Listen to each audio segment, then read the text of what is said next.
आज हम भारतीय संविधान के निर्माण के बारे में चर्चा करने जा रहे हैं, जिसमें हम ये देखने का प्रयास करेंगे कि भारतीय संविधान का निर्माण कैसे किया गया था और संविधान निर्माण की प्रक्रिया क्या थी। आप जानते हो, भारतीय संविधान का निर्माण एक संविधान सभा के द्वारा किया गया था और संविधान सभा का गठन भारत में कैबिनेट मिशन के प्रस्तावों के माध्यम से 1946 में हुआ था। इस संविधान सभा के द्वारा भारतीय संविधान का निर्माण कैसे किया गया था, संविधान निर्माण करते समय उन्होंने किस प्रक्रिया को अपनाया था, इसी बात को आज हम समझने का प्रयास करेंगे। आप जानते हो, संविधान निर्माण का कार्य विस्तृत कार्य है, एक बड़ा कार्य है। इसलिए संविधान सभा ने संविधान के निर्माण के कार्य को 5 चरणों में विभाजित करके संपन्न किया था। तो ये 5 चरण कौन कौन से हैं जिनके माध्यम से भारतीय संविधान का निर्माण किया गया था? तो आइए देखते हैं संविधान निर्माण के 5 चरण कौन कौन से हैं। पहला चरण है उद्देश्य प्रस्ताव का प्रस्तुतिकरण। ये संविधान निर्माण का प्रथम चरण है, उद्देश्य प्रस्ताव का प्रस्तुतिकरण। उद्देश्य प्रस्ताव के प्रस्तुतिकरण के बाद ही भारतीय संविधान के निर्माण का वास्तविक कार्य शुरू होता है। उद्देश्य प्रस्ताव को नेहरू जी के द्वारा संविधान सभा में प्रस्तुत किया गया था और उसके बाद में ये सारे जो चरण हैं वो अपने काम करते हैं। तो संविधान निर्माण का जो पहला चरण है, शुरुआती चरण है, वो उद्देश्य प्रस्ताव है।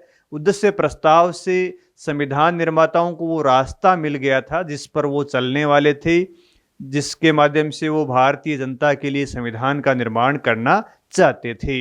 दूसरा चरण आता है समितियों का निर्माण। उद्देश्य प्रस्ताव के बाद में संविधान सभा ने अपना कार्य करने के लिए अपने आप को विभिन्न समितियों में बांट लिया था और समितियों को भिन्न भिन्न विषय सौंप दिए गए थे, जिन पर समितियों को विशेषज्ञता के साथ रिपोर्ट प्रस्तुत करनी थी। यानी जो भी विषय संविधान सभा के सामने थे, जो भी मुद्दे थे संविधान सभा के सामने, उन मुद्दों को अलग अलग समितियों को दे दिया गया था ताकि समितियों के सदस्य उस पर विस्तृत विचार विमर्श करके उनकी रिपोर्ट संविधान सभा को सौंप दें। इसलिए संविधान सभा के द्वारा समितियों का निर्माण किया गया था। संविधान सभा ने अपना कार्य समितियों के माध्यम से ही पूरा किया था और जो समितियों के द्वारा रिपोर्ट प्रस्तुत की गई थी, उन रिपोर्टों के आधार पर फिर भारतीय संविधान का ड्राफ्ट निर्माण किया गया था, एक काम चलाऊ मसौदा तैयार किया गया था। तो तीसरा जो चरण आता है वो ड्राफ्ट निर्माण का आता है। दूसरा चरण समितियों के निर्माण का है। ड्राफ्ट निर्माण का कार्य भी 2 स्तरों पर किया गया था। पहला जो काम चलाऊ ड्राफ्ट था वो बी.एन. राव के द्वारा तैयार किया गया था। बी.एन. राव ने ड्राफ्ट कैसे तैयार किया? एक तो समितियों की रिपोर्ट के आधार पर, दूसरा बी.एन. राव ने विभिन्न देशों के संविधान का अध्ययन किया और शोध किया और उस अध्ययन के आधार पर इन्होंने एक काम चलाऊ ड्राफ्ट का निर्माण किया था। और जो ड्राफ्ट बी.एन. राव ने तैयार किया था, उसी ड्राफ्ट की समीक्षा के लिए भीमराव अंबेडकर की अध्यक्षता में ड्राफ्टिंग कमेटी का निर्माण किया गया था। उस ड्राफ्टिंग कमेटी ने बी.एन. राव के द्वारा तैयार किए गए ड्राफ्ट की समीक्षा की और उसको जनता के सामने प्रस्तुत किया, जनता से सुझाव आमंत्रित किए और उन सुझावों के बाद में भारतीय संविधान का फाइनल ड्राफ्ट भीमराव अंबेडकर के द्वारा तैयार किया गया था। और फिर चौथे चरण में, ये जो चौथा चरण है बहस और संशोधन का, इस चरण में संविधान सभा के जो प्रारूप समिति के अध्यक्ष थे भीमराव अंबेडकर, इनके द्वारा तैयार किए गए ड्राफ्ट पर बहस हुई और उसमें संशोधन भी स्वीकार किए गए। कई प्रकार के संशोधन सदस्यों के द्वारा प्रस्तुत किए गए थे विभिन्न भिन्न विषयों पर। कुछ को स्वीकार किया गया, कुछ को अस्वीकार किया गया और एक फाइनल संविधान का मसौदा बहस और संशोधन के बाद में संविधान सभा के सामने आया था। और फिर 5वें चरण में बहस और संशोधन के उपरांत जो मसौदा आया था, जो ड्राफ्ट बना था उसको संविधान सभा के द्वारा 5वें चरण में स्वीकार कर लिया गया था, जिसके बाद में संविधान सभा के सदस्यों ने उस पर हस्ताक्षर किए, अध्यक्ष ने उस पर हस्ताक्षर किए और भारतीय संविधान का निर्माण हुआ था। तो इस प्रकार भारतीय संविधान के निर्माण की जो प्रक्रिया है वो इन 5 चरणों से गुजरती है। इन्हीं 5 चरणों को हम एक एक चरण के माध्यम से समझने का प्रयास करेंगे। ये मैंने अभी जो आपको बताया है ये मोटा मोटा एक ढांचा आपको बताया कि कैसे संविधान सभा का निर्माण हुआ था। आज हम चर्चा करेंगे सबसे पहले जो पहला चरण है उद्देश्य प्रस्ताव का प्रस्तुतिकरण। अब इसमें चर्चा करने वाली बात यह है कि उद्देश्य प्रस्ताव था क्या, उद्देश्य प्रस्ताव संविधान सभा में किसने प्रस्तुत किया था, इसका निर्माण किसने किया था, इसमें कौन कौन से उद्देश्य थे और उनको संविधान सभा के द्वारा कब स्वीकार किया गया था और इस उद्देश्य प्रस्ताव का बाद में क्या हुआ था, इसको किस में रूपांतरित किया गया था। इन 5-6 बिंदुओं के अंतर्गत हम उद्देश्य प्रस्ताव को समझने का प्रयास करेंगे। आप जानते ही हो उद्देश्य प्रस्ताव नेहरू जी के द्वारा संविधान सभा में प्रस्तुत किया गया था, लेकिन इससे पहले हम ये देखेंगे कि उद्देश्य प्रस्ताव का निर्माण किसने किया था। तो आइए उद्देश्य प्रस्ताव के बारे में जानकारी प्राप्त करते हैं, जो कि संविधान सभा का प्रथम चरण है। तो उद्देश्य प्रस्ताव का निर्माण किसने किया था, तो सबसे पहला प्रश्न यही आता है। तो इसके लिए हमें एक कांग्रेस के द्वारा स्थापित की गई विशेषज्ञ समिति के बारे में जानकारी प्राप्त करनी होगी, क्योंकि उस विशेषज्ञ समिति के अध्यक्ष नेहरू के द्वारा उद्देश्य प्रस्ताव का निर्माण किया गया था। तो आइए देखते हैं उद्देश्य प्रस्ताव का किसने निर्माण किया है। तो उद्देश्य प्रस्ताव का निर्माण एक कांग्रेस के द्वारा स्थापित की गई थी विशेषज्ञ समिति। इस समिति के अध्यक्ष नेहरू के द्वारा उद्देश्य प्रस्ताव का निर्माण किया गया था। इस समिति का गठन 4 जुलाई 1946 को किया गया था, 4 जुलाई 1946 को। अब सवाल दूसरा ये खड़ा होता है कि भाई इस विशेषज्ञ समिति का गठन किया क्यों गया था। तो इसके 2 प्रमुख उद्देश्य थे। पहला कि संविधान निर्माण के लिए सामग्री प्रदान करना, संविधान सभा को संविधान निर्माण हेतु ये समिति सामग्री प्रदान करेगी और संविधान निर्माण हेतु विभिन्न प्रस्तावों को भी ये तैयार करेगी। विभिन्न विषयों पर प्रस्ताव तैयार करने का कार्य इस विशेषज्ञ समिति के द्वारा किया जाएगा। इस समिति के अध्यक्ष कौन थे? इस समिति के अध्यक्ष जवाहरलाल नेहरू थे।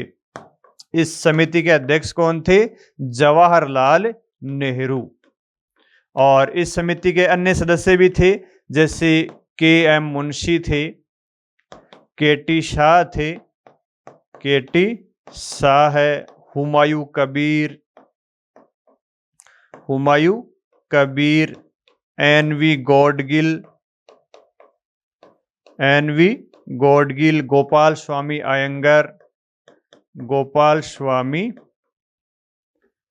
आयंगर, के संथानम। तो इस प्रकार के इस कमेटी के ये लोग सदस्य थे और नेहरू अध्यक्ष थे। तो इस समिति के अध्यक्ष नेहरू के द्वारा उद्देश्य प्रस्ताव का निर्माण किया गया था और उद्देश्य प्रस्ताव का निर्माण संविधान सभा के प्रथम अधिवेशन से पहले ही कर लिया गया था और संविधान सभा के प्रथम अधिवेशन से पहले ही उद्देश्य प्रस्ताव को कांग्रेस पार्टी के द्वारा और कांग्रेस कार्य समिति के द्वारा 20-21 नवंबर 1946 को ही स्वीकृति प्रदान कर दी गई थी। यानी कांग्रेस पार्टी के फोरम पर उद्देश्य प्रस्ताव को 20-21 नवंबर को ही स्वीकृत करवा लिया गया था, उसको कांग्रेस कार्य समिति से पास करवा लिया गया था। उसके बाद में प्रथम अधिवेशन में इसको संविधान सभा में प्रस्तुत किया गया था। ये जो विशेषज्ञ समिति है इसके बारे में चर्चा करने का एक उद्देश्य और था, क्योंकि ये विशेषज्ञ समिति संविधान निर्माण की प्रक्रिया से जुड़ी हुई है। उद्देश्य प्रस्ताव का तो इसने निर्माण किया ही किया था, और क्या काम किया था जिसके कारण इस समिति का हमने उल्लेख किया है। इस समिति के द्वारा बहुत महत्वपूर्ण कार्य किया गया था। जो भी विषय संविधान सभा में आते थे, उन विषयों पर विशेषज्ञ समिति के द्वारा पहले ही विचार विमर्श विस्तृत रूप से कर लिया जाता था। और कई बार तो ये कहा जाता है, जैसे ऑस्टिन जैसे विद्वानों ने कहा है, कि जो विषय संविधान सभा में आते थे, उनके आने से पहले ही उन पर अंतिम निर्णय इस विशेषज्ञ समिति के द्वारा विचार विमर्श करके कर लिया जाता था। इसका मतलब ये है कि कांग्रेस पार्टी का ये एक ऐसा निजी मंच था जिस पर संविधान सभा में जिन विषयों पर बहस होती थी, उन पर विस्तृत बहस इस विशेषज्ञ समिति में होती थी। और इस बात की आलोचना करते हुए सिब्बन लाल सक्सेना ने यह कहा है कि भाई, आप पहले ही सारे विषयों पर विशेषज्ञ समिति में विचार विमर्श कर लेते हो, तो फिर संविधान सभा के जो बहस है वो तो औपचारिक बनकर रह जाती है, उसका क्या मतलब है। तो इस बात का जवाब देते हुए अंबेडकर ने कहा था कि अच्छी बात है, अगर कहीं संविधान सभा के जो विषय हैं उन पर विचार विमर्श हो रहा है तो अच्छी बात है, इसमें बुराई वाली बात ही क्या है। तो मेरे कहने का मतलब कि विशेषज्ञ समिति ने पूरे संविधान निर्माण की प्रक्रिया के दौरान इसी प्रकार कार्य किया था, जिसमें विभिन्न विषयों पर विचार विमर्श किया जाता था और अपना एक मत संविधान सभा में प्रस्तुत किया जाता था।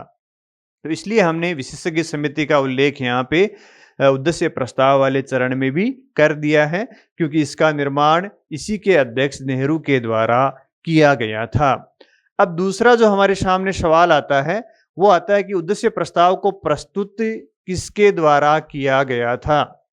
तो उद्देश्य प्रस्ताव का प्रस्तुतिकरण संविधान सभा में पंडित जवाहरलाल नेहरू के द्वारा किया गया था। किसने किया था उद्देश्य प्रस्ताव का प्रस्तुतिकरण? जवाहरलाल नेहरू ने। जवाहरलाल नेहरू ने इसका निर्माण किया था, उन्होंने इसका प्रस्तुतिकरण किया था। दूसरा सवाल है कि इसको संविधान सभा में किस अधिवेशन में और कब प्रस्तुत किया गया था। तो आप जानते हो, हमने आपको पहले बताया था कि उद्देश्य प्रस्ताव के प्रस्तुतिकरण के बाद ही संविधान सभा ने अपना वास्तविक कार्य करना शुरू किया था। तो स्वाभाविक ही है कि उद्देश्य प्रस्ताव को प्रथम अधिवेशन में ही प्रस्तुत किया गया था। संविधान सभा के जो 12 अधिवेशन हुए थे, उसमें प्रथम अधिवेशन में उद्देश्य प्रस्ताव को नेहरू के द्वारा प्रस्तुत किया गया था। और प्रथम अधिवेशन कब से कब था? 9 दिसंबर 1946 से शुरू हुआ था और ये 23 दिसंबर 1946 तक चला था। ये प्रथम अधिवेशन का टाइम था। तो इस प्रथम अधिवेशन में 13 दिसंबर 1946 को उद्देश्य प्रस्ताव प्रस्तुत किया गया था नेहरू के द्वारा।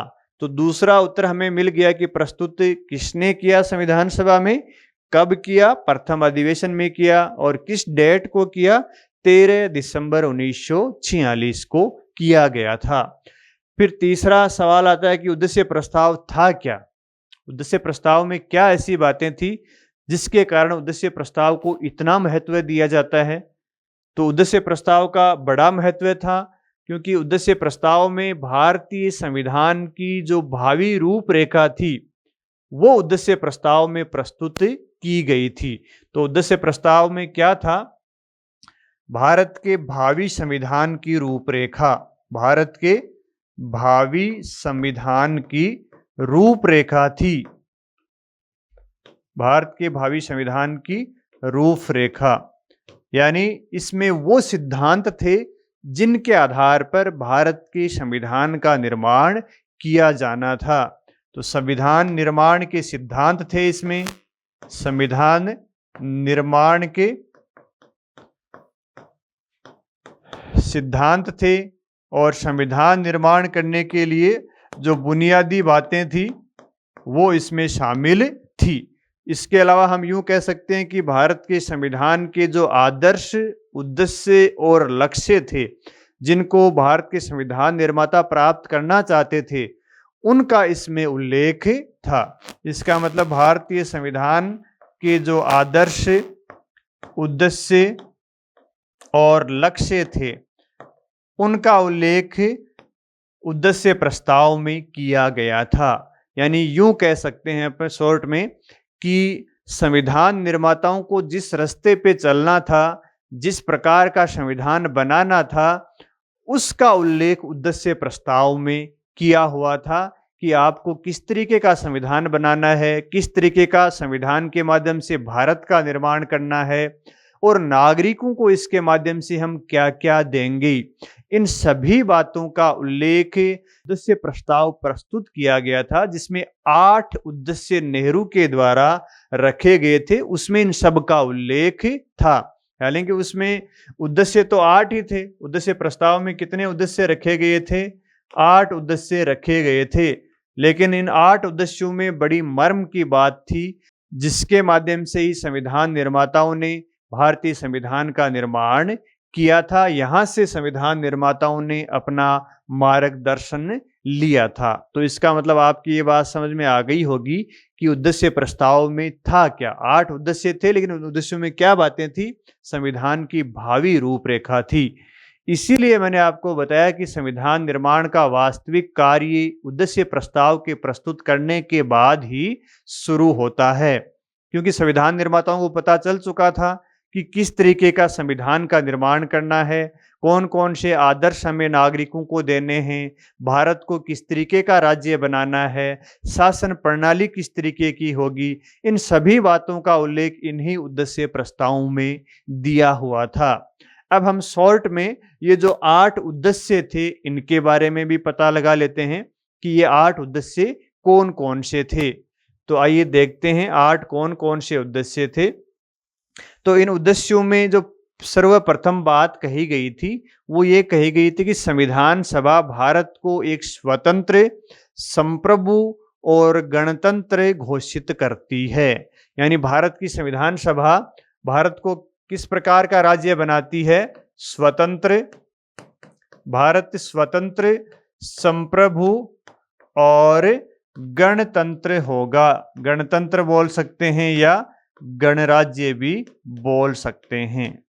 तो नेहरू के द्वारा जो उद्देश्य प्रस्ताव प्रस्तुत किए गए थे, इसमें भारत को क्या बताया गया है? इसमें भारत को स्वतंत्र, संप्रभु और गणराज्य बताया गया है।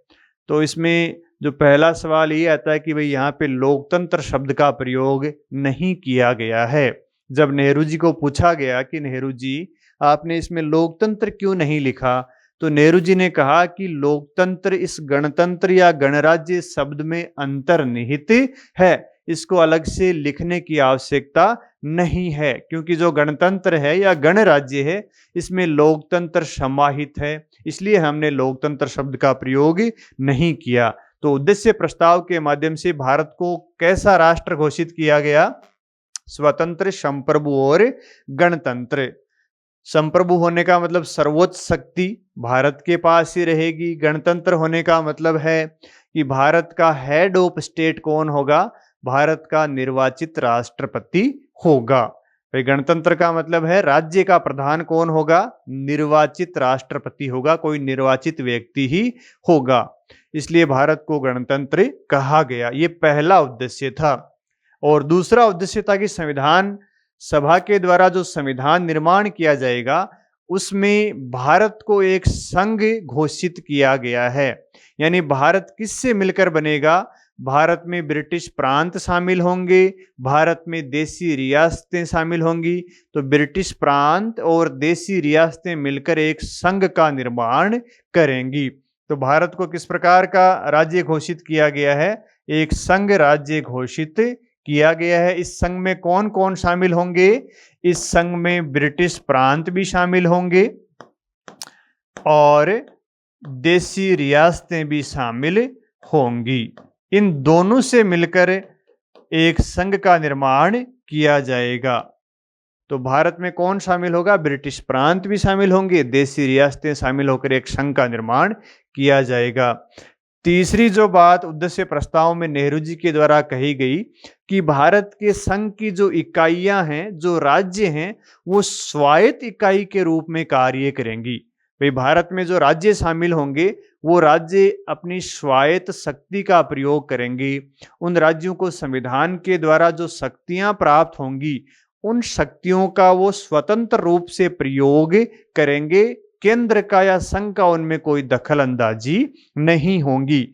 इसलिए राज्य जो प्रांत हैं जिनको हम राज्य बोलते हैं, ये प्रांत किस तरीके की इकाई के रूप में कार्य करेंगी? ये प्रांत स्वायत्त इकाई के रूप में कार्य करेगी। स्वायत्त इकाई का मतलब है संविधान के द्वारा जो शक्तियां उनको दी जाएंगी, उन शक्तियों का प्रयोग वो स्वतंत्र रूप से करेंगे, उसमें केंद्र का कोई दखल नहीं रहेगा। ये तीसरा उद्देश्य नेहरू ने बताया। चौथा उद्देश्य क्या बताया?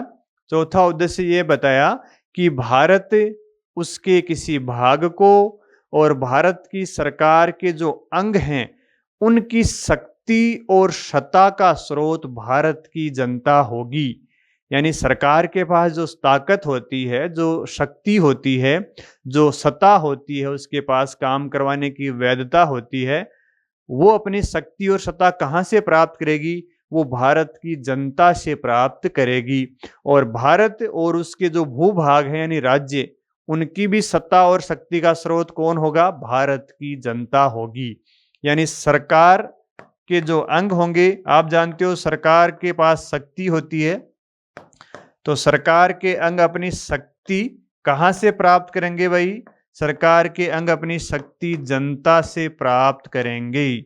जनता ही शक्ति का स्रोत और सत्ता का स्रोत होगी।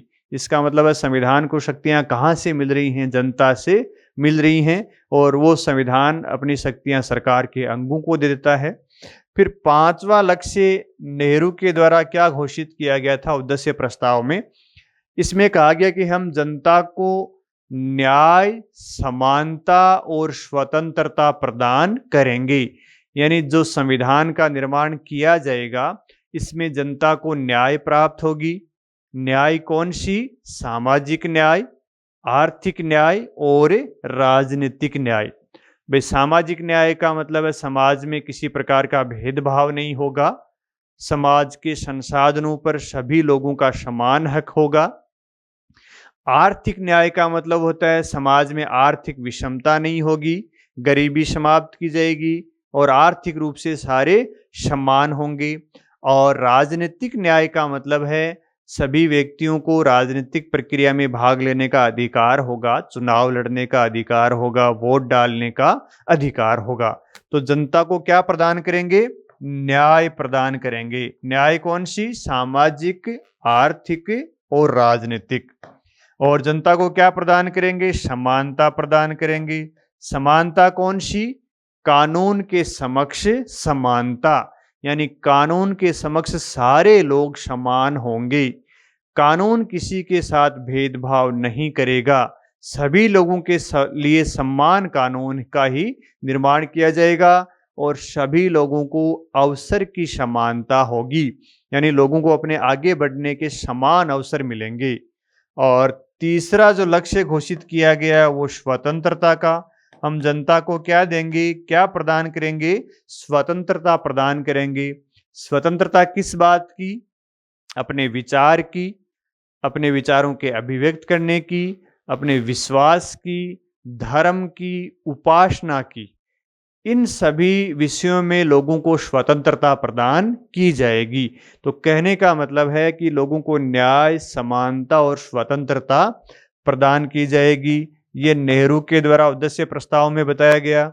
इसके अलावा जो अल्पसंख्यक हैं, जिनकी जनसंख्या कम है, अल्पसंख्यक, पिछड़े लोग और दलितों को संविधान के द्वारा संरक्षण प्रदान किया जाएगा। यानी जो पिछड़े हुए लोग हैं सामाजिक रूप से, जो दलित लोग हैं जिनके साथ सदियों से भेदभाव होता आ रहा है, और जिन लोगों की संख्या कम है, धार्मिक अल्पसंख्यक, भाषाई मान लीजिए, उन लोगों के लिए संविधान में विशेष संरक्षण प्रदान किए जाएंगे। विशेष संरक्षण का मतलब है संविधान उनके लिए कुछ विशेष सुविधाएं देगा। तो इनको संविधान के द्वारा संरक्षण प्रदान किया जाएगा। और इसके अलावा दो छोटे छोटे लक्ष्य उद्देश्य प्रस्ताव के द्वारा और घोषित किए गए। देश की अखंडता की रक्षा की जाएगी, देश की अखंडता की रक्षा की जाएगी, और साथ ही विश्व शांति के लिए भारत काम करेगा। विश्व शांति और मानव के कल्याण के लिए भारत का संविधान अपना योगदान देगा। तो ये 8 उद्देश्य नेहरू के द्वारा उद्देश्य प्रस्ताव के रूप में संविधान सभा के सामने रखे थे, जिसके बाद में संविधान सभा के द्वारा इन उद्देश्यों को ध्यान में रखते हुए संविधान निर्माण की कार्यवाही आगे शुरू की थी। आप भारत के संविधान को ध्यान से देखोगे तो उस संविधान में इन्हीं बातों की छाप हमें दिखाई दे जाती है। और उसके बाद में ये जो उद्देश्य नेहरू के द्वारा 13 दिसंबर को संविधान सभा में प्रस्तुत किए थे, तो 13 दिसंबर को उद्देश्य प्रस्तुत करने के बाद में क्या हुआ संविधान सभा में, उसके बाद में इन उद्देश्य प्रस्तावों पर विचार विमर्श आरंभ हुआ था, जो 13 दिसंबर से लेकर 19 दिसंबर तक चला था। विचार विमर्श 13 दिसंबर से शुरू हुआ और 19 दिसंबर 1946 तक उद्देश्य प्रस्तावों पर विचार विमर्श चलता रहा और सदस्यों ने अपने अपने विचार प्रस्तुत किए। कई सदस्यों ने उद्देशिका में संशोधन के प्रस्ताव भी दिए, लेकिन सबसे महत्वपूर्ण प्रस्ताव M.R. जयकर के द्वारा दिया गया था। M.R. जयकर के द्वारा संविधान सभा में उद्देश्य प्रस्तावों पर अपना संशोधन रखा था। इन्होंने कहा कि भाई जो उद्देश्य प्रस्ताव नेहरू के द्वारा प्रस्तुत किए गए हैं, इन उद्देश्य प्रस्तावों पर जो आप विचार विमर्श कर रहे हो उसको आप स्थगित कीजिए। M.R. जयकर ने ऐसा क्यों कहा कि स्थगित कीजिए? इनका जो प्रश्न उठाया गया था इनके द्वारा वो बड़ा महत्वपूर्ण था। इन्होंने कहा कि भाई संविधान सभा में न तो देशी रियासतों के प्रतिनिधि शामिल हैं, न मुस्लिम लीग के प्रतिनिधि शामिल हैं, तो आधे लोग तो संविधान सभा में शामिल ही नहीं है, आधी जनता का तो प्रतिनिधित्व है ही नहीं। फिर आप उनकी अनुपस्थिति में कैसे संविधान के जो लक्ष्य हैं, उद्देश्य हैं, उन पर विचार विमर्श कर सकते हो? उनके प्रतिनिधित्व का क्या होगा? इसलिए जब तक मुस्लिम लीग शामिल नहीं हो जाए संविधान सभा में और जब तक देशी रियासतों के प्रतिनिधि संविधान सभा में शामिल नहीं हो जाए, तब तक आप उद्देश्य प्रस्तावों पर विचार विमर्श को स्थगित कर दीजिए। ये बात M.R. जयकर के द्वारा कही गई थी। इन्होंने कहा कि विचार विमर्श को क्या कीजिए? स्थगित कीजिए। और स्थगित क्यों कीजिए? क्योंकि मुस्लिम लीग के प्रतिनिधि और देशी रियासतों के प्रतिनिधि संविधान सभा में शामिल नहीं हुए थे। क्योंकि आप जानते हो मुस्लिम लीग ने तो संविधान सभा का बहिष्कार कर रखा था कि हम शामिल ही नहीं होंगे, क्योंकि संविधान सभा में उनकी स्थिति चिंताजनक थी, सीटें कम आई थी और देशी रियासतों के प्रतिनिधित्व का तरीका स्पष्ट नहीं हो पाया था। इसलिए दोनों ही प्रकार के जो लोग थे वो शामिल नहीं हो पाए थे। तो जयकर के प्रस्ताव को संविधान सभा के अध्यक्ष राजेंद्र प्रसाद के द्वारा स्वीकार कर लिया गया था और राजेंद्र प्रसाद ने 21 दिसंबर 1946 को ये कहा कि भाई जो उद्देश्य प्रस्ताव है उस पर विचार विमर्श को स्थगित किया जाता है। उन्होंने 21 दिसंबर को स्थगित कर दिया विचार विमर्श, कहा कि दूसरे अधिवेशन में हम इस पर विचार करेंगे, तब तक हो सकता है इनके प्रतिनिधि शामिल हो जाएं। उसके बाद में संविधान सभा का दूसरा अधिवेशन शुरू होता है और दूसरा अधिवेशन जनवरी 1947 में 20 जनवरी 1947 को शुरू होता है और दूसरे अधिवेशन में 22 जनवरी 1947 को संविधान सभा के द्वारा उद्देश्य प्रस्ताव को स्वीकृति दे दी गई थी, या यूं कह सकते हैं इसको पारित कर दिया गया था। यानी संविधान सभा ने उद्देश्य प्रस्तावों को कब पारित किया था? 22 जनवरी 1947 को पारित कर दिया गया। पारित करने का मतलब है नेहरू के द्वारा जो 8 उद्देश्य रखे गए थे, इन उद्देश्यों को संविधान सभा ने अपना लिया। तो ये कब अपनाया? 22 जनवरी 1947 को। और उसके बाद में प्रत्येक संविधान सभा के अधिवेशन में इन उद्देश्यों पर चर्चा होती थी। जहां कहीं भी मतभेद होते, विचारों में भिन्नता होती, जहां कहीं भी कोई रास्ता नहीं सूझता किन्हीं विषयों पर, तो संविधान सभा में इन उद्देश्य प्रस्तावों पर विचार विमर्श होता और इन्हीं से संविधान निर्माण करने का रास्ता संविधान निर्माताओं के द्वारा ढूंढा जाता था। यानी कहने का मतलब है कि प्रत्येक चरण में उद्देश्य प्रस्तावों पर चर्चा होती रही और आखिर में संविधान सभा के द्वारा इन उद्देश्य प्रस्तावों को प्रस्तावना के रूप में संविधान सभा में शामिल कर लिया गया। यानी आप हमारे भारत की संविधान की प्रस्तावना को देखोगे तो उसमें वही तत्व हैं जो उद्देश्य प्रस्ताव में लिखे गए थे, उद्देश्य प्रस्तावों के माध्यम से प्रस्तुत किए गए थे। हाँ, थोड़ा उसमें हेर फेर है, थोड़ा संशोधन भी किया गया है, लेकिन उसका जो एसेंस है, उसकी जो आत्मा है उद्देश्य प्रस्ताव की वो हमारी प्रस्तावना में शामिल की गई है। तो उद्देश्य प्रस्तावों को संविधान सभा ने किस रूप में संविधान में शामिल किया? तो इसका उत्तर है प्रस्तावना के रूप में। किसके रूप में? प्रस्तावना के रूप में। और कब शामिल किया? 17 अक्टूबर 1949 को। 17 अक्टूबर 1949 को उद्देश्य प्रस्ताव का रूपांतरण प्रस्तावना के रूप में कर दिया गया और प्रस्तावना को 17 अक्टूबर 1949 को संविधान सभा ने अपना लिया था। तो ये हमारे संविधान के निर्माण की प्रक्रिया का पहला चरण था, जिसमें उद्देश्य प्रस्ताव को प्रस्तुत किया गया, उस पर विचार विमर्श हुआ था और उसके बाद ही संविधान सभा ने अपने कार्यों को बांटकर संविधान निर्माण करने का कार्य शुरू किया था। तो उद्देश्य प्रस्ताव को संविधान निर्माताओं को वो रास्ता मिल गया था जिनके माध्यम से उनको आगे उस रास्ते पर बढ़ना था, संविधान का निर्माण करना था। तो उसके बाद में क्या किया? संविधान सभा में समितियों का निर्माण किया था, समितियों का गठन किया था। तो अब हम इसका दूसरा चरण देखते हैं संविधान निर्माण का, कि संविधान का निर्माण की प्रक्रिया कैसे बढ़ती है आगे समितियों के माध्यम से। तो यहाँ पे सवाल ये उठता है कि भाई समितियों का निर्माण क्यों किया था? तो इसका उत्तर ये है कि संविधान सभा के सामने जो भी मूल प्रश्न थे, मूल मुद्दे थे, जैसे संघीय शासन अपनाया जाए या एकात्मक शासन अपनाया जाए, केंद्र को शक्तिशाली रखा जाए या केंद्र को कमजोर रख के प्रांतों को शक्तिशाली रखा जाए, संसदीय शासन अपनाया जाए या अध्यक्षीय शासन अपनाया जाए, इस प्रकार के बहुत सारे प्रश्न संविधान सभा के सामने थे।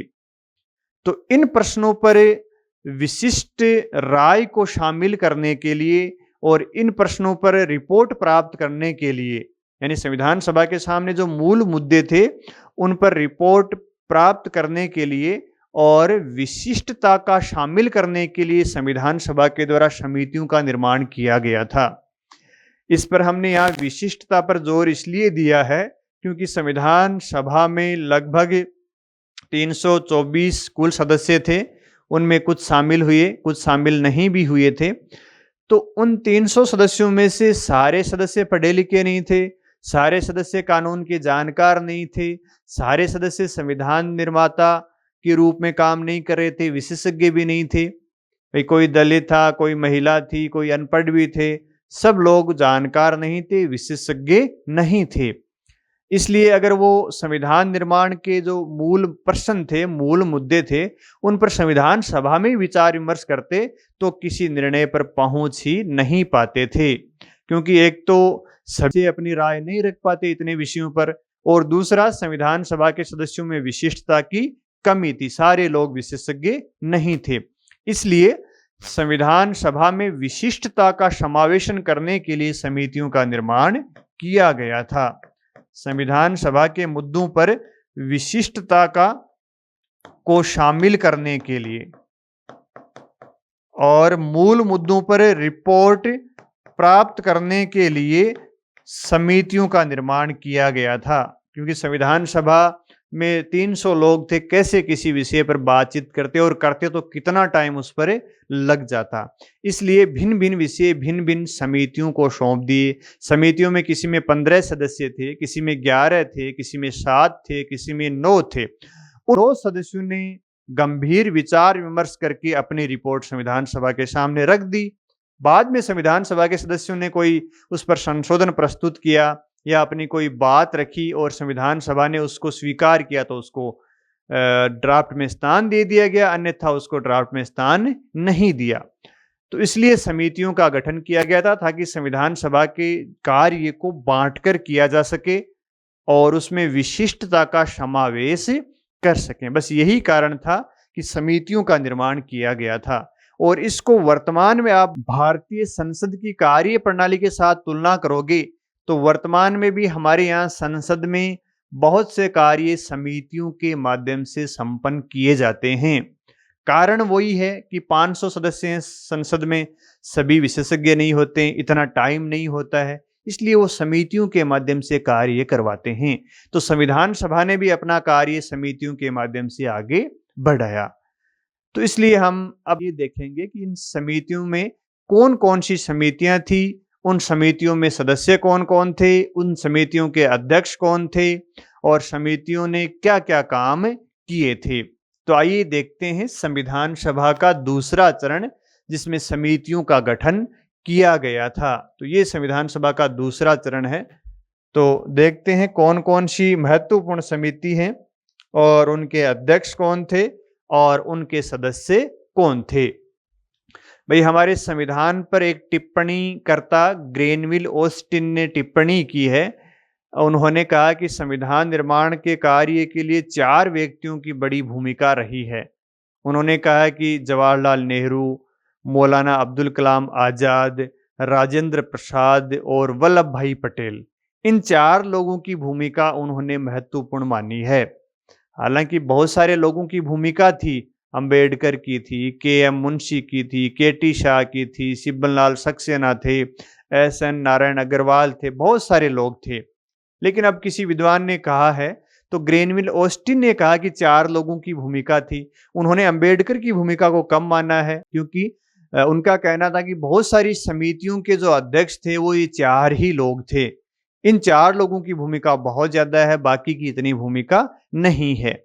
तो आइए हम देखते हैं कि कौन कौन से सदस्य संविधान सभा के थे और उन्होंने किस किस समिति की अध्यक्षता की और उस समिति का काम क्या था और उसमें कितने सदस्य थे। तो सबसे पहले अपन शुरुआत करते हैं डॉक्टर राजेंद्र प्रसाद से। आप जानते हो राजेंद्र प्रसाद संविधान सभा के अध्यक्ष भी थे और ये कई समितियों के अध्यक्ष थे। राजेंद्र प्रसाद की अध्यक्षता में 4 महत्वपूर्ण समितियां काम कर रही थी। पहली समिति थी नियम एवं प्रक्रिया समिति।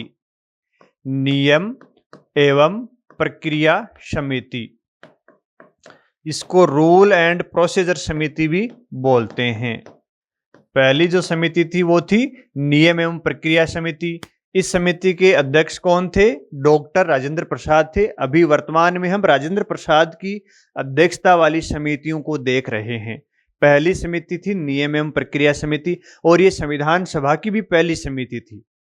इसका निर्माण या इसका गठन 11 दिसंबर 1946 को ही कर लिया गया था। यानी 9 दिसंबर से संविधान सभा की बैठक शुरू हुई, 10 और 11 यानी तीसरे दिन ही, तीसरी बैठक में ही इस समिति का गठन किया जा चुका था। और इसके अध्यक्ष किसको बनाया? डॉक्टर राजेंद्र प्रसाद को बनाया। इस समिति में कितने लोग थे? एक अध्यक्ष थे और 15 सदस्य अन्य थे। अब इसमें सवाल ये खड़ा होता है कि इस समिति का काम क्या था, इस समिति ने क्या क्या काम किया था। तो इस समिति का सबसे महत्वपूर्ण काम था, आप जानते हो संविधान सभा ने संविधान का निर्माण किया तो संविधान सभा की बैठकें भी होती थी। तो उन बैठकों की कार्यवाही का संचालन किन नियमों के द्वारा हो, किस प्रक्रिया के द्वारा हो, उसके बारे में नियम बनाने का काम इस समिति के द्वारा किया गया था। यानी संविधान सभा की बैठक कब होगी, उसकी गणपूर्ति कितनी होगी, कितने सदस्यों के बहुमत से प्रस्ताव पारित किया जाएगा, यानी संविधान की सभा की कार्यवाही का संचालन किन नियमों से होगा, उन नियमों का निर्माण इस समिति के द्वारा किया गया था। जैसे वर्तमान में हमारी लोकसभा है, राज्यसभा है, तो लोकसभा की कार्यवाही का संचालन करने के लिए नियम बने हुए हैं, राज्यसभा की कार्यवाही के संचालन के लिए नियम बने हुए हैं। वैसे ही संविधान सभा की कार्यवाही के संचालन के लिए इस समिति के द्वारा नियम बनाए गए थे। तो इस समिति का सबसे महत्वपूर्ण काम था। और दूसरी जो समिति थी, और इस समिति में एकमात्र महिला सदस्य थी दुर्गाबाई। और ये संविधान सभा की प्रथम समिति थी, पहली समिति थी, जिसका 11 दिसंबर 1946 को गठन हो चुका था। महिला एकमात्र इसकी सदस्य थी और इसमें एक अध्यक्ष और 15 सदस्य अन्य थे। तो इसने संविधान सभा की कार्यवाही के संचालन के लिए नियम बनाए थे। डॉक्टर राजेंद्र प्रसाद की अध्यक्षता में दूसरी समिति थी संचालन समिति। दूसरी समिति क्या थी? संचालन समिति थी।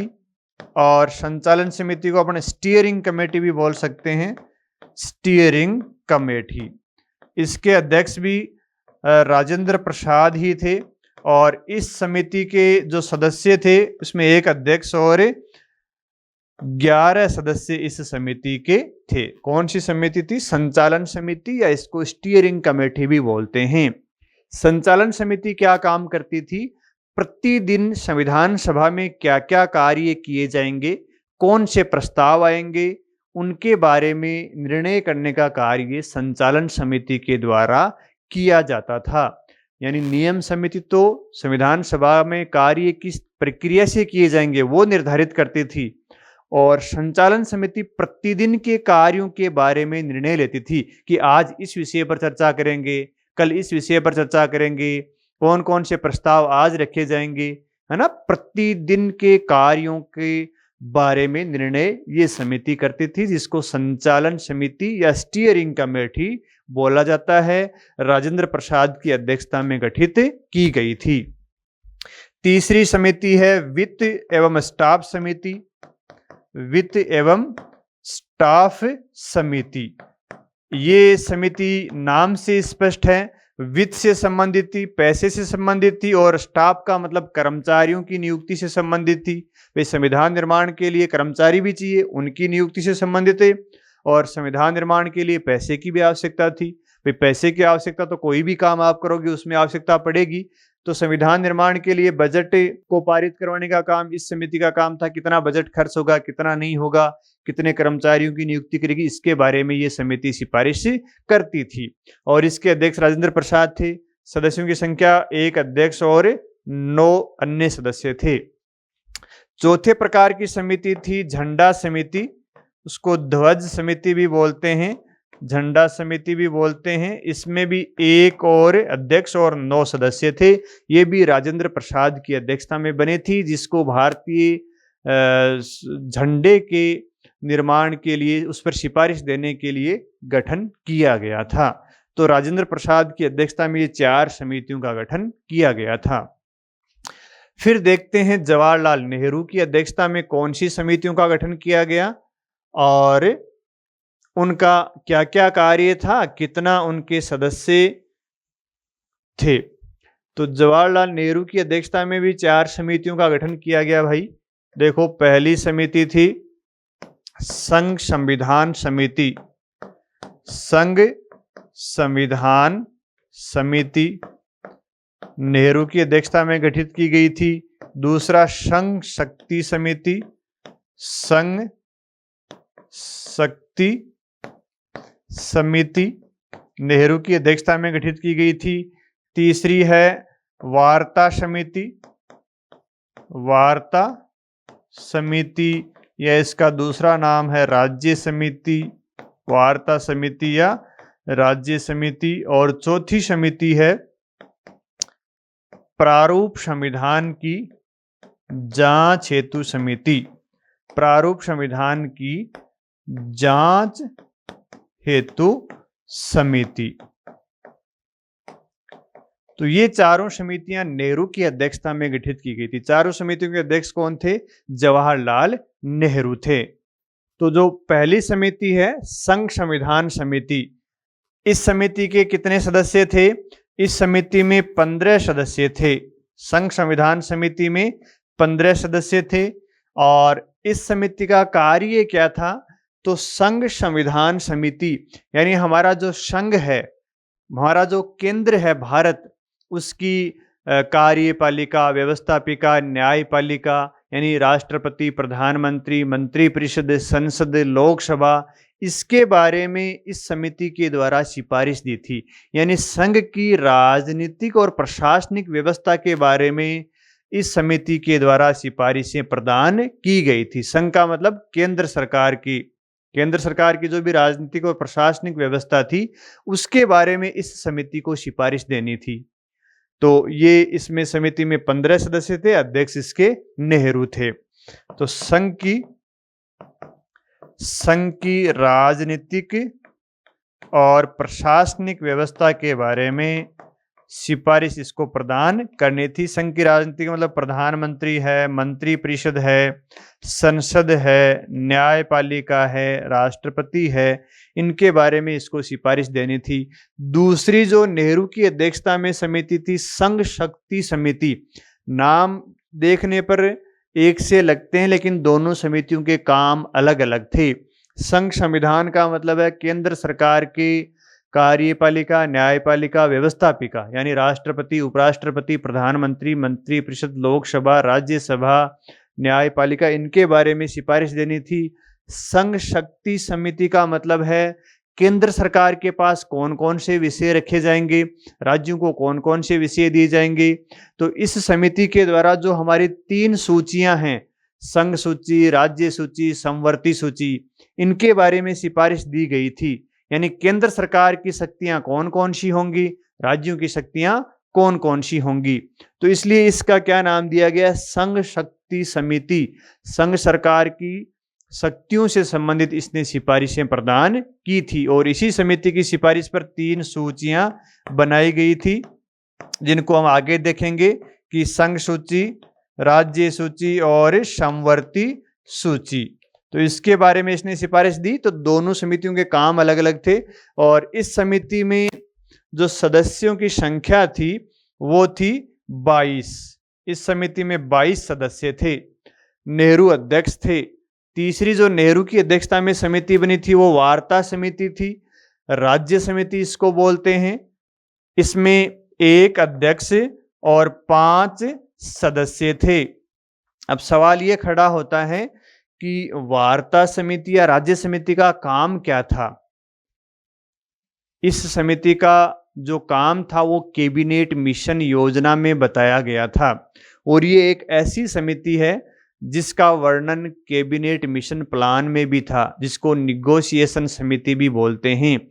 इस समिति का काम ये था कि देशी राजाओं की समिति से परामर्श करके देशी रियासतों के प्रतिनिधियों का संविधान सभा में चयन कैसे किया जाए, इसके बारे में निर्णय करना इस समिति का काम था। यानी साधारण शब्दों में कहें तो देशी रियासतों के जो प्रतिनिधि संविधान सभा में जाने थे उनका चयन कैसे किया जाए, उनका निर्वाचन करवाया जाए या उनका मनोनयन किया जाए या आधे निर्वाचन किए जाएं, आधे मनोनीत किए जाएं, इसके बारे में निर्णय करने का काम इस समिति को सौंपा गया था। और ये समिति किससे परामर्श करके निर्णय करेगी, देशी राजाओं की समिति से ये समिति बात करेगी, उसके आधार पर यह निर्णय करेगी कि उनके प्रतिनिधि संविधान सभा में कैसे जाएंगे। तो ये नेहरू की अध्यक्षता में बनी थी। 1+5 इसमें सदस्य थे, 1 अध्यक्ष 5 सदस्य थे। और चौथी नेहरू की अध्यक्षता में जो समिति बनी थी वो थी प्रारूप संविधान की जांच हेतु समिति। भाई अंबेडकर के द्वारा फाइनल ड्राफ्ट भारतीय संविधान का बनाया गया था। पहला ड्राफ्ट तो BN राव के द्वारा बनाया गया था। पहला काम चलाऊ ड्राफ्ट तो किसने बनाया था, BN राव के द्वारा। फिर फाइनल ड्राफ्ट अंबेडकर के द्वारा बनाया गया था। तो अंबेडकर ने जो ड्राफ्ट बनाया था इसकी जांच हेतु नेहरू की अध्यक्षता में ये समिति बनाई थी, प्रारूप संविधान की जांच हेतु समिति। तो ये नेहरू की अध्यक्षता में 4 समितियों का गठन किया गया था। और फिर आते हैं पटेल की अध्यक्षता में, यानी वल्लभ भाई पटेल, पटेल का मतलब है वल्लभ भाई पटेल, इनकी अध्यक्षता में 2 समितियां बनाई गई थी। पहली समिति बनाई गई थी इनकी अध्यक्षता में सलाहकार समिति।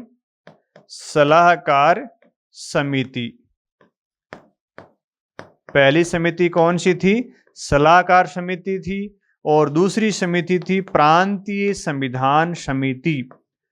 प्रांतीय संविधान समिति ये वल्लभ भाई पटेल की अध्यक्षता में बनाई गई थी। तो पहली जो समिति है सलाहकार समिति, इस समिति का गठन करने की बात भी कैबिनेट मिशन प्लान में की गई थी। इसका मतलब है कैबिनेट मिशन प्लान में 2 समितियों की बात की गई थी। पहली वार्ता समिति जिसका गठन नेहरू की अध्यक्षता में किया था, दूसरी सलाहकार समिति जिसका गठन पटेल की अध्यक्षता में किया गया है।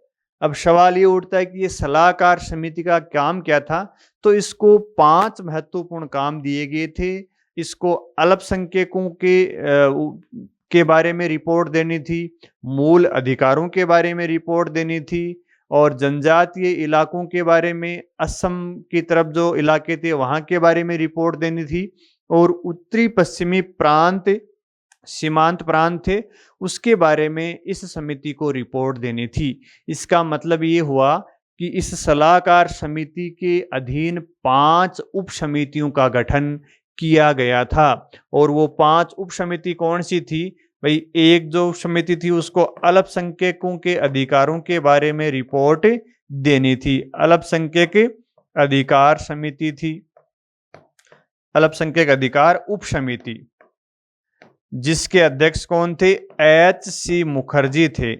इस समिति के अध्यक्ष कौन बने थे? H.C. मुखर्जी।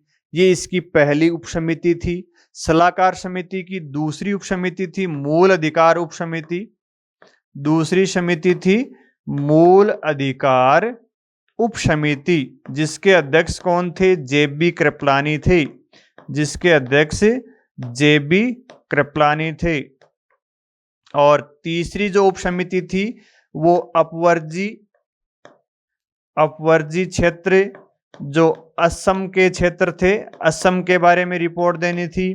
और चौथी इसकी उप समिति थी वो जनजातीय इलाके, असम को छोड़कर जनजातीय इलाके जो असम को छोड़ने के बाद में बचे थे, असम को छोड़कर, यानी पूर्वोत्तर भारत में असम को छोड़कर जो जनजातीय इलाके थे उनके बारे में रिपोर्ट देनी थी। और इसके अधीन 5वीं जो उप समिति थी वो उत्तरी पश्चिमी सीमांत प्रांत, उत्तरी पश्चिमी जो इलाके थे, जो पाकिस्तान है आजकल, वहां के क्षेत्र के बारे में रिपोर्ट इसको देनी थी। इसका मतलब ये हुआ कि जो सलाहकार समिति थी जिसका वर्णन 16 मई 1946 के कैबिनेट मिशन में ही वर्णन किया गया था, गठन करने की बात की गई थी, उसके अधीन 5 उप समितियां काम कर रही थी।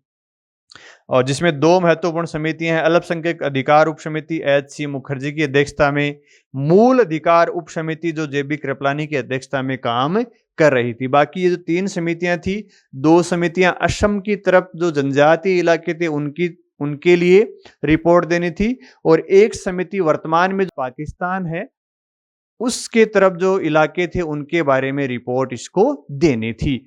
तो इस प्रकार सलाहकार समिति का गठन पटेल की अध्यक्षता में किया गया था। पटेल की अध्यक्षता में दूसरी महत्वपूर्ण समिति थी प्रांतीय संविधान समिति। अब प्रांतीय संविधान समिति का क्या कार्य था? प्रांतीय संविधान समिति का मुख्य कार्य था प्रांतों की राजनीतिक और प्रशासनिक व्यवस्था के बारे में सिफारिश देना। जैसे नेहरू ने संघ संविधान समिति में केंद्र के प्रशासनिक और राजनीतिक सिफारिशें दी थी विषयों के बारे में, वैसे ही पटेल ने जो हमारे राज्य थे, हमारे प्रांत थे, उनके मुख्यमंत्री, राज्यपाल, मंत्री परिषद, विधानसभा, उच्च न्यायालय, उनके बारे में इस समिति को अपनी रिपोर्ट प्रस्तुत करनी थी। तो इस समिति में 25 सदस्य थे, पटेल की अध्यक्षता में निर्माण किया गया था और इसका काम क्या था? राज्य की प्रशासनिक और राजनीतिक व्यवस्था के बारे में, प्रशासनिक एवं राजनीतिक व्यवस्था के बारे में इसको रिपोर्ट देनी थी। जैसे नेहरू ने संघ संविधान समिति में केंद्र के बारे में रिपोर्ट दी थी, वैसे पटेल को इनके बारे में रिपोर्ट देनी थी। तो ये पटेल की अध्यक्षता में समिति थी। उसके बाद में भीमराव अंबेडकर की अध्यक्षता में प्रारूप समिति का गठन किया गया था और इस प्रारूप समिति में 7 सदस्य थे, 1 अध्यक्ष और 6 अन्य सदस्य थे। तो अंबेडकर की अध्यक्षता में जो समिति गठन की गई जिसको हम प्रारूप समिति बोलते हैं, तो प्रारूप समिति का जो पूरा नाम है वो तो है प्रारूप संविधान की समीक्षा समिति, और इसमें एक अध्यक्ष थे और 6 अन्य सदस्य थे। और इसका काम क्या था? बी.एन. राव के द्वारा जो काम चलाऊ ड्राफ्ट भारतीय संविधान का बनाया गया था उसकी समीक्षा करना, उसको जनता के पास भेजना, जनता से सिफारिशें लेना और उनको जो ड्राफ्ट था उसमें शामिल करना। तो प्रारूप समिति के अध्यक्ष भीमराव अंबेडकर थे। इसको हम बाद में तीसरे चौथे चरण में पूरा ही देखेंगे प्रारूप समिति को, इसलिए यहाँ पे इतनी चर्चा कर रहे हैं। फिर आगे देखिए, अल्लादी कृष्ण स्वामी अय्यर की अध्यक्षता में 7 सदस्यीय समिति का गठन किया गया परिचय पत्र से संबंधित। परिचय पत्र समिति का गठन किया गया एक के अय्यर की अध्यक्षता में, जो परिचय पत्र वितरण का काम करती थी। जी.वी. मावलकर की अध्यक्षता में भी एक 7 सदस्यीय समिति का गठन किया गया और समिति का नाम क्या है? संविधान सभा के कार्यों के संबंध में समिति। संविधान सभा के कार्यों के बारे में समिति। जी.वी. मावलकर का क्या मतलब है? पूरा नाम क्या है? गणेश वासुदेव मावलकर। इनका जो काम था वो ये था कि संविधान सभा का क्या क्या कार्य होगा। ये समिति का गठन इसलिए किया गया था क्योंकि जब भारत आज़ाद हुआ 15 अगस्त 1947 को, तो संविधान सभा को संविधान का निर्माण तो करना ही करना था, इसके अलावा इसको भारत के लिए कानून निर्माण करने का कार्य भी भारत स्वतंत्रता अधिनियम 1947 के द्वारा प्रदान कर दिया गया था। तो उस बात पर सिफारिश देने के लिए गणेश वासुदेव मावलकर की अध्यक्षता में ये समिति का गठन किया गया था, जिसको ये तय करना था कि भाई जो संविधान सभा है, क्या ये संविधान के निर्माण के साथ साथ भारत के लिए कानून का निर्माण करेगी, तो किस दिन काम करेगी? क्या दोनों कार्य साथ साथ चलेंगे या दोनों कार्य अलग अलग दिन करने चाहिए? इनके बारे में रिपोर्ट देने के लिए गणेश वासुदेव मावलकर की अध्यक्षता में संविधान सभा के कार्यों के बारे में समिति का गठन किया। और गणेश वासुदेव मावलकर ने कहा कि जिस दिन संविधान सभा संविधान निर्माण कार्य करने बैठेगी उस दिन इसका अध्यक्ष अलग होगा, यानी संविधान सभा का अध्यक्ष अलग होगा, और जिस दिन ये कानून निर्माण करने का कार्य करेगी उस दिन इसका अध्यक्ष अलग होगा। तो एक तो इन्होंने कहा कि दोनों कार्य अलग अलग दिन करे जाएंगे और दोनों कार्य करेंगे उस दिन उनके अध्यक्ष भी अलग अलग होंगे।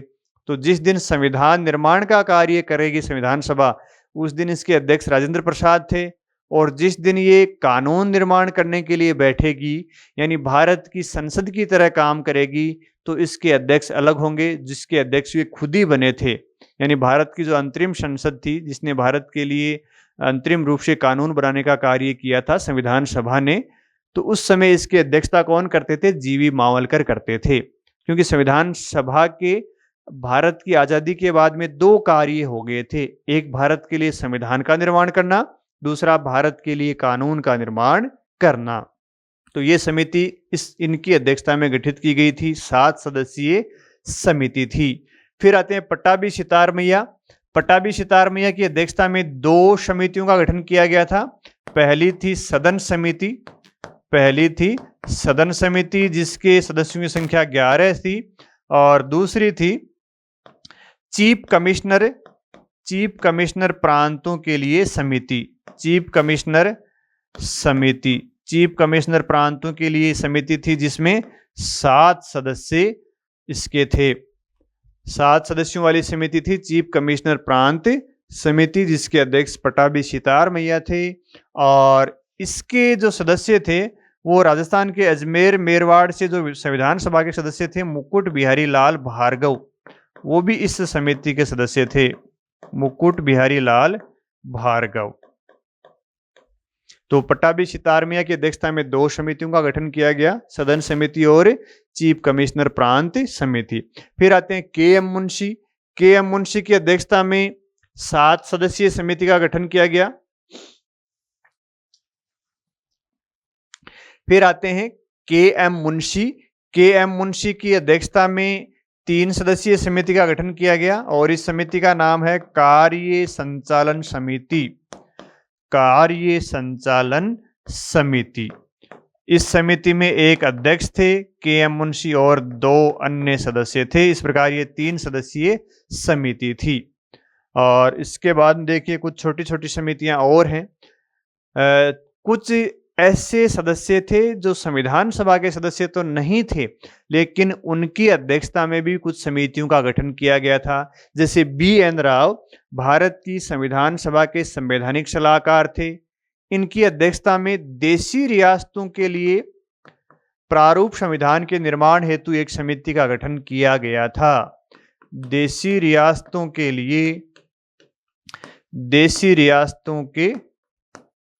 लिए प्रारूप संविधान का निर्माण, प्रारूप संविधान का निर्माण हेतु समिति का गठन बी.एन. राव की अध्यक्षता में किया गया था। बी.एन. राव संविधान सभा के सदस्य नहीं थे, संविधान सभा के संवैधानिक सलाहकार थे।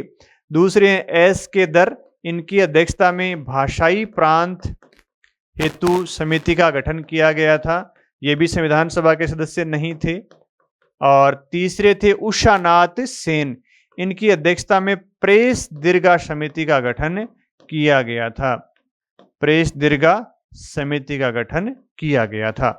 इस प्रकार संविधान सभा ने अपने आप को विभिन्न समितियों में विभाजित करके संविधान निर्माण का कार्य संपन्न किया था। और समितियों के द्वारा जो संविधान निर्माण का कार्य संपन्न किया गया, ये संविधान निर्माण का दूसरा चरण था। ये हम संविधान निर्माण की प्रक्रिया भी देख रहे हैं और संविधान निर्माण का कार्य भी देख रहे हैं। तो आज हमने 2 चरणों के बारे में चर्चा की है, उद्देश्य प्रस्ताव और समितियों का गठन। कल हम इन समितियों के द्वारा जो इनको विषय सौंपे गए थे, उन विषयों पर इनके द्वारा जो रिपोर्टें पेश की गई हैं और उन रिपोर्टों पर बी.एन. राव के द्वारा जो ड्राफ्ट का निर्माण किया गया, उनके बारे में चर्चा करेंगे। भाई तीसरे चरण में ड्राफ्ट का निर्माण किया गया, संविधान के मसौदे का निर्माण किया गया है।